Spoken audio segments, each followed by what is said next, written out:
आड़ू का शरबत बनाने के लिए मैंने ये आधा किलो आड़ू लिए और इसको मैंने ऐसे कट कर लिया। ये ऐसे छोटे छोटे पीसेस काट लेने। और ये एक बॉल चीनी का लिया, ये मैंने जामेशीरी लिया और ये 7 अप। तो चले अब हम आड़ू का शरबत बनाना स्टार्ट करते हैं। सबसे पहले मैंने ये आड़ू इसके अंदर डाले हैं, ये देखें जग के अंदर, और साथ ही ये मैं चीनी डाल दूँगी। चीनी आप अपने हिसाब से कम या ज़्यादा डाल सकते हैं।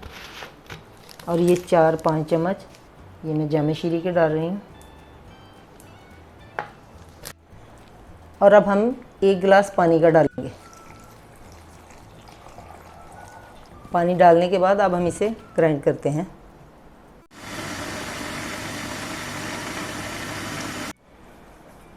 शरबत को मैंने ग्राइंड करके इस तरह की छलनी लेके इसके साथ ऐसे भून लिया है।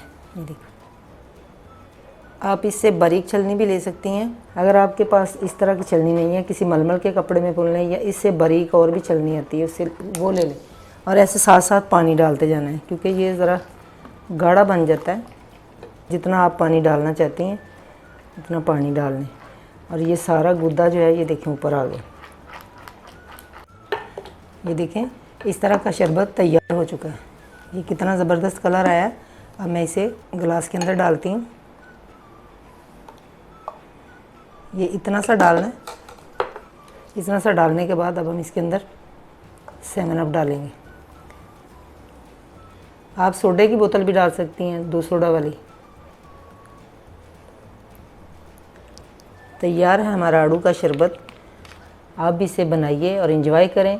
ये गर्मियों में के मौसम में सेहत के लिए बहुत ही मुफीद है। ये गर्मी दूर करता है, बहुत ही मज़े का बनता है। आप एक मरतबा ज़रूर ट्राई करें।